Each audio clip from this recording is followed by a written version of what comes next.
How's it going, folks? And welcome to this mini lecture on the Latin American comic. And this time we are looking specifically at the Isabella Coast reading Mafalda, Middle Class, Everyday Life and Politics in Argentina. So this mini lecture is just focusing on this article, on this choice reading, not on the other choice readings. But regardless of whichever reading you choose, I hope that this mini lecture gives you an overview of sort of the significance of comic books in Latin American popular culture. Of course, I will not be going over every single detail in the Coast article. I will be specifically focusing on those points that I feel speak more to the themes of our class relevant to popular culture. Just as a funny side note, I was a little bit hesitant to assign comic books as a segment for this class because I was wondering, well, does this new generation, does Gen Z, do you all even know what comic books are? Or is that just a relic of my past? Please let me know in the comments or in discussion.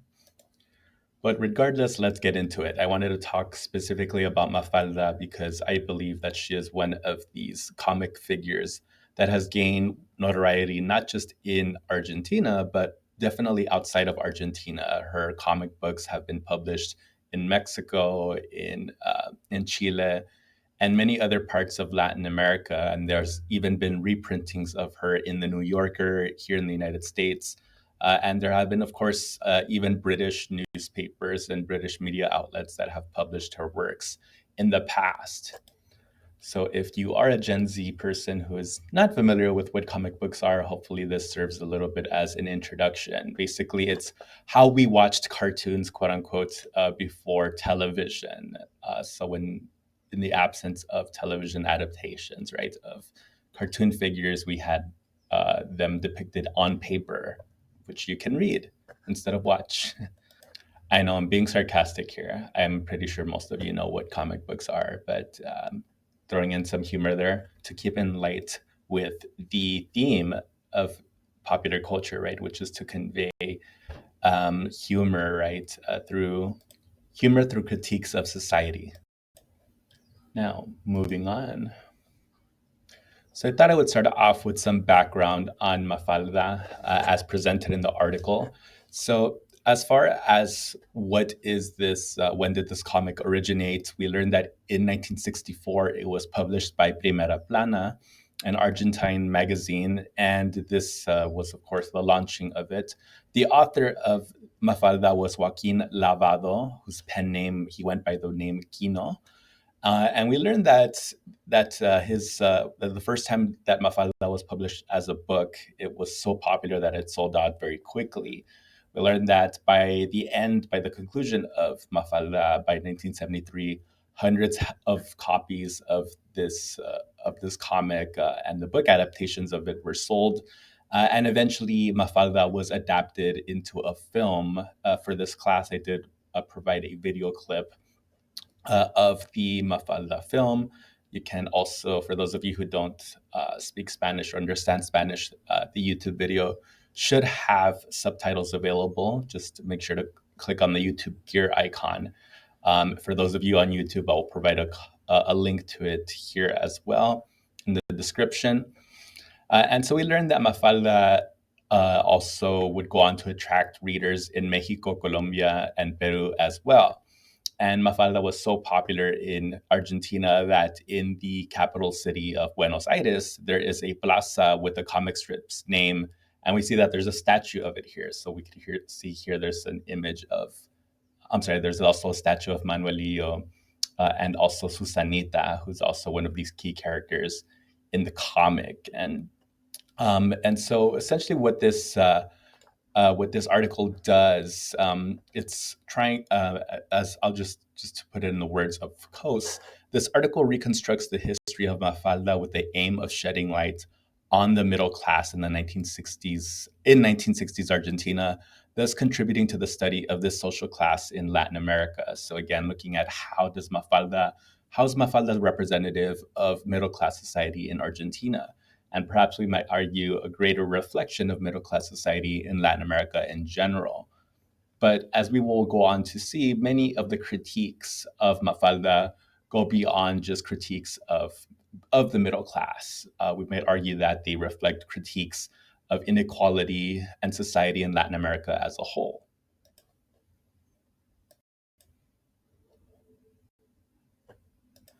So I wanted to go ahead and fast forward to some of the conclusions that Coase raises in the article towards the end, just because I feel it will sort of help us to get a sense of why we are reading this article and how does it relate to popular culture. So for on the one hand, one of the impacts or one of the overall reflections that the author has about the Mafalda comic is that it's used by Guino to problematize middle class identity through the use of humor and irony. So, pointing out the contradictions on what the expectations of middle class life are, and then showing that it is very much difficult to live up to those expectations. We also see how this comic depicts a conscientious middle class, one that is prevalent, that is aware about political events, that's sympathetic, right, as opposed to apathetic. We learn about society that is not, but we see that they're not always these folks who are hardline leftist or right wingers, right? These are folks who are flexible. They do not seem to align to any particular partisan group, right? As the middle class, which I think is interesting because in this sense it represents at the time the majority of middle class society. But as we see towards the conclusion, towards the end of the comic book, we see that it also starts to highlight this escalating political polarization. So, as Argentina is starting to slip into military dictatorships and also further political conflicts, you see that there's people that are starting to join left-wing guerrillas to fight against the dictatorship. And so this is also a time of increased political radicalism and talks of political violence. So he's also writing at a time where the world, where Argentina itself is becoming more violent, more politically polarized. And we see that his comics by the end of 1973 start to reflect this sort of this paradigm shift, and more specifically, this political polarization where both the left and right are at extreme odds with each other and they're no longer in dialogue. There's this constant criticism. And even as we will see, Mafalda itself, the comic book, gets highly criticized even by people who were sympathetic to the left wing views that were expressed by the author. You have radicals criticizing Mafalda as not being radical enough. I wanted to start off talking about how this comic highlighted the class tensions at the time, um, beginning with how this comic book highlights gender contradictions in middle class society, then how it talks about class, and also this theme of humor and irony. So, as far as gender contradictions go, one of the themes that is highlighted or was highlighted in some of the earlier strips of Mafalda, as Coase point out, is that there's these contradictions in what is expected of women and men who are part of the middle class. You know, men at this time are expected to still be the primary breadwinners of the family, but they're expected to be also masters of their household. They're expected um, to incorporate views of psychoanalysts and psychologists, right? And to use their methods of rearing children and incorporate it into their daily lives, right? Being more attentive to children's needs and also having conversations with their children. But we see that in the Mafalda comic that her own father, right, is having expresses difficulty living up to these expectations of the new patriarch. We also see that the contradictions that are imposed on women at this time. This is, again, a time where the middle class in Argentina, including women, they have greater access to education, greater access to opportunities, and even the opportunity to vote. But regardless, you have many of these women who, at this time, who were part of the middle class that embraced the role of the housewife. You have this comic that's mentioned by Coase, where Mafalda is essentially um, disappointed that her mother dropped out of university in order to become a housewife. And so in this strip, for example, in the penultimate panel here, she says, if you could have if you would have finished your university education, if you didn't go ahead and get married, perhaps you could have had your degree and you could have been someone.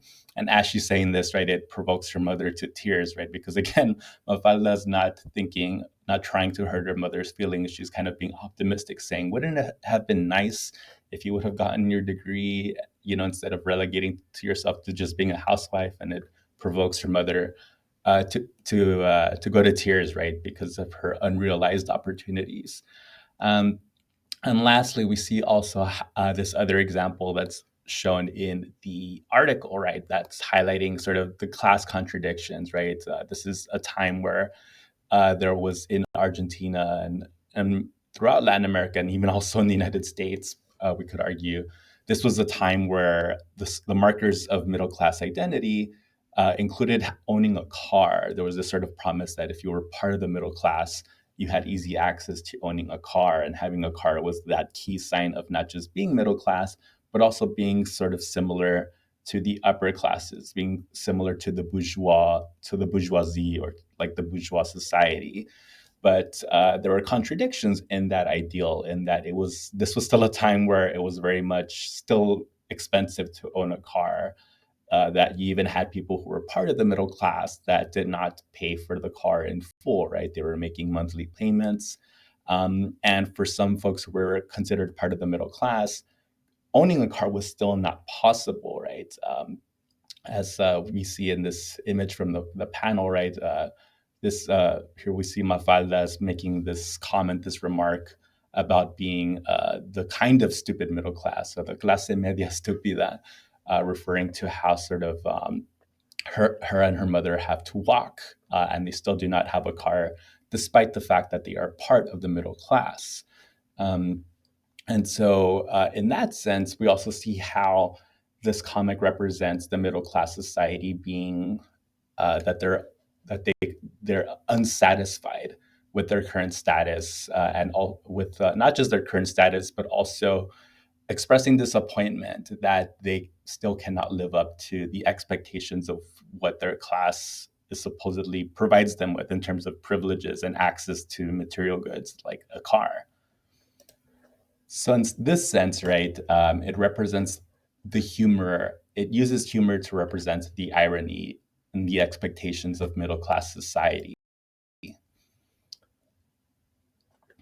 I do also want to move on to this point about the conscientious middle class. How does the Mafalda comic strip represent the political consciousness of the middle class at this time?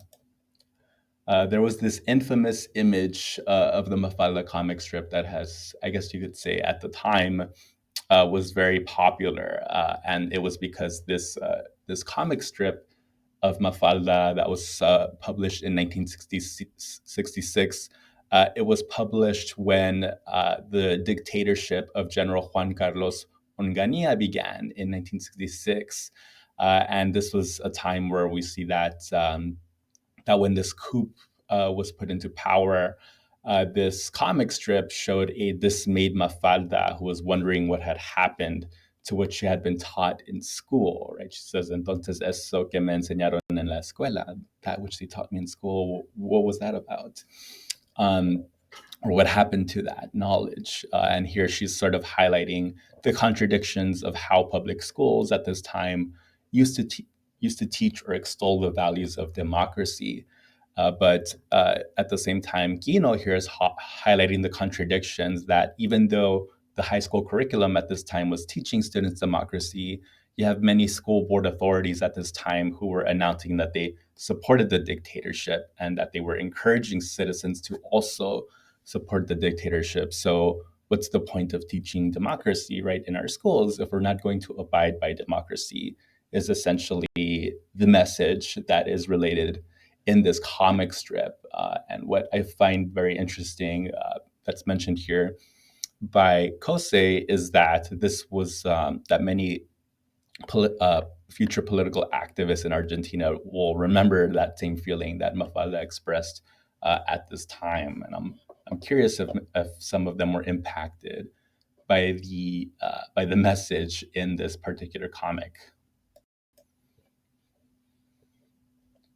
Another important point is that the Mafalda comic at this time became the political voice, right, against the dictatorship. And more specifically, they made a lot of political commentary against censorship. There was many interesting methods that Mafalda went around evading the censorship, right, of the dictatorship. So, there were sort of these allusions or there were these alluded critiques, right, of the dictatorship. So, for example, Mafalda is infamously known for her dislike or her distaste of soup. And without the political context of the dictatorship, right, modern observers, if you were to look at these comic strips today, they're like, wow, this cartoon character must really hate soup, right? And I think it kind of resonates with these sort of Latin American running jokes, right, about how Latin American parents tend to make soup even on very hot days, even in the middle of summer. Um, and so at first I thought it was a nod to that personally, but then later on we find out, reading this article, that soup was actually a metaphor for the dictatorship, right? So this the mom's constant repressive cooking of soup, right, represented the sort of forced rule of the dictatorship that was loathed by Argentines. Interesting point here on how uh, the um, the Mafalda comic strip, because of censorship, could not directly attack some of these issues. And there's also an interesting note on how the Mafalda comic strip would also go on to challenge societal norms such as racism. There's this one comic strip here that shows Mafalda's friend Susanita essentially showing a sense of disgust with Mafalda's new doll, who's depicted as a black person. And of course, I do want to emphasize and not to ignore the fact that that is a very problematic depiction of a black person, of a black doll, right? That's sort of highlighting uh, these racialized features, right, that are problematic, and even but anyways, going into the comic book, after showing Susanita her new black doll, after touching the doll, we learn that Susanita goes on to rush off and brush her hand, right? And as a side note, right, there's also Susanita is sort of a depiction of the white middle class Argentines with white hair and who adopt femininity, and who sort of reject modernization, and they want to sort of be the traditional housewife. Um, and so she also represents the racism that still remains in some of these old-fashioned middle-class women, whereas Mafalda represents sort of new society, that this new generation that's more open-minded, that's trying to embrace the diverse elements of Argentine society. You have folks like Susanita, the blonde-haired, old-fashioned little girl, who aspires to be the housewife, who, although she claims that she's not racist, immediately after touching Mafalda's doll, announces that she's going to go wash her finger because she touched Mafalda's black doll. Um, and so I think as Kose, excuse me, points out, she represents this resentment and exclusion of the dark skinned population, whereas on page 60 it mentions that Mafalda, in contrast, quote, represented the moral conscience forged by the egalitarian mandate that called for social inclusion and that held public and mandatory schooling as a way for providing better opportunities for everyone. And she expressed a feeling of guilt for her own class's racism, end quote.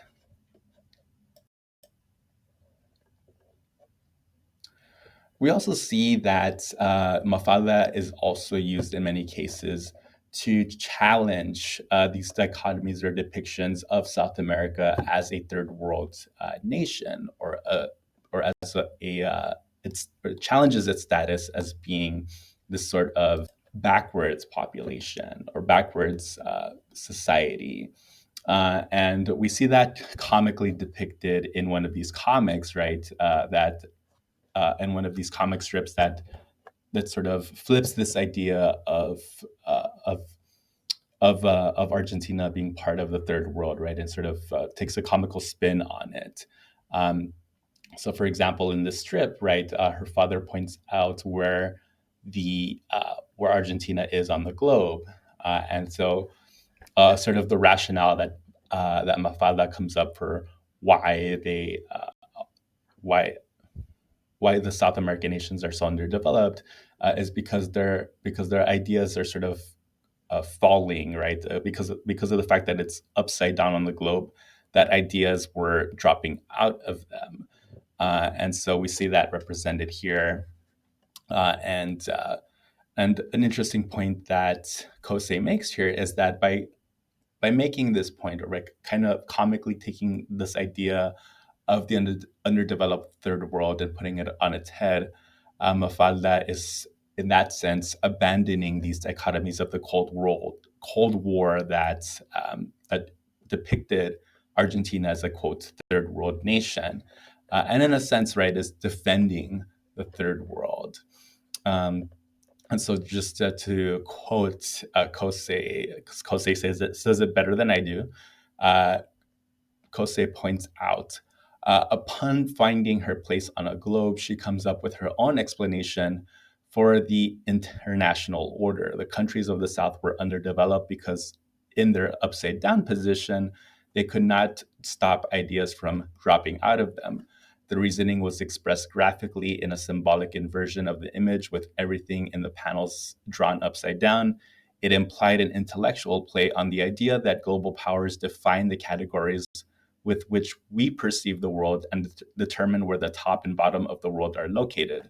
With this, Mafalda abandoned the dichotomies of the Cold War and took on the defense of the third world. Um, and lastly, another point my second to last point here, I wanted to point out how Mafalda increasingly became politicized when it was eventually taken out of its initial publication, and when it was taken up by El Mundo in 1965 and later the Siete Días publication in 1967, we see that Mafalda becomes increasingly politicized. And we saw that with how it was openly challenging the dictatorship and also, well, not openly, but covertly challenging the dictatorship and its censorship policies. We see uh, comic strips like this one where Mafalda refers to a police officer's baton as the stick that destroys ideologies, right? And in this case, sort of making a critique about police brutality and how police brutality can be used by the state to repress ideologies or to repress political movements. But regardless of this, we also see that that although Mafalda was embraced by many leftists for its critiques of middle class society, we still see that there were many critiques by radical leftists who considered Mafalda not radical enough, and some folks who went as far as to argue that Mafalda represented, quote, reformist nihilism. You have that very scathing critique of Mafalda uh, that was um, that was noted by a radical newspaper. One radical newspaper at the time, named Clarín, for example, detested Mafalda and her friends as representing the quote excuse me, the typical Buenos Aires exponents of the petit bourgeois neighborhood mentality, representatives of a pathetic reformism that leads to nowhere. What is presented as a message is, in fact, no message at all. It merely reflects the nihilism, weariness, political apathy, and skeptical protestations of the middle class sectors and petite bourgeoisie of Buenos Aires, end quote. That's on pages 64 to 65.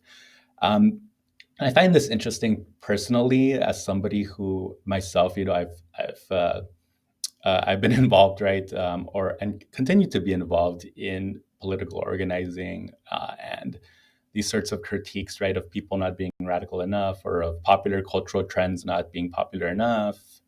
It's still something you see today. I think, regardless, right, of where you are in the political spectrum, it's something that it's sort of a constant critique. But yeah, if anyone would like to comment on that, who's involved in anything as well, feel free to mention that in the comments. But that's I just find that interesting, right? Because that's something that I've come across when I was a student organizer, right, and working on things related to immigration reform or things related to defending ethnic studies or defending other political causes, right? There's you always have folks that are in the very radical side of things who critique you as not being radical enough, or critique popular cultural trends as not being radical enough. But that's besides the point. My point is that these critiques are very much still relevant today. And lastly, on that note, what I think is very interesting and important about Mafalda is how it highlights this increasing political polarization that occurs towards the end, towards the conclusion the um, of the comic strip, and we see that represented with the introduction of this character Libertad or Liberty. Um, and we see that there's many cases where Libertad or Liberty sort of depicts this political polarization. Liberty or Libertad represents this character who is part of the emerging youth, right? She's considered as the youngest character here, who is sort of an equal of Mafalda, but at the same time critiques Mafalda's ideologies as not being radical enough to say. We see that Libertad is someone who's constantly arguing with some of these other characters, including adults. So here, for example, he's arguing on the right hand panel. Excuse me, Libertad. She's arguing with the teacher. Here, the teacher saying, "But no, a triangle whose sides are all equal is what?" And Libertad responds with a socialist, right? Um, and on the left-hand panel here, we see also Libertad playing essentially what looks like they're playing, I guess, the equivalent of cowboys and Indians. And here she's sort of saying, hey, Felipe, I was thinking about, now that we have arms, why don't we get rid of this stupidity and let's play uh, social revolution? So basically saying, instead of playing, cowboys and Indians, and instead of playing uprising or whatever, why don't we actually get into it? Essentially, is the message here.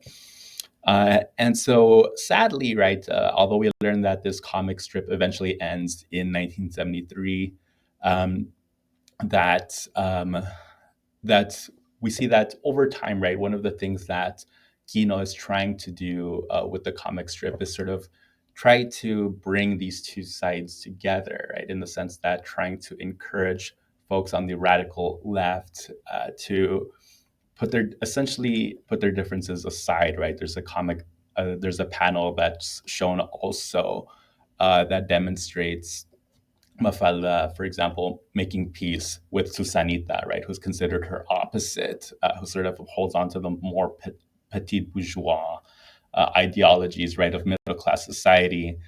But unfortunately, right, because of the political polarization at the time and the increasing guerrilla movements against the dictatorship, this piece, of course, does not come to fruition. And although and this is ushered in by this new wave of political repression um, in the years to come in Argentina, unfortunately, because, of course, as we learn, Argentina becomes one of the many other South American nations that falls to right wing military dictatorships at this time, that goes on to disappear and assassinate political opponents. Among them would include the some of Gino's friends. Right, we learned that one of his fellow comic strip makers, Hector Osterheld, right, would go on to join the Montero guerrilla group, but he was eventually disappeared.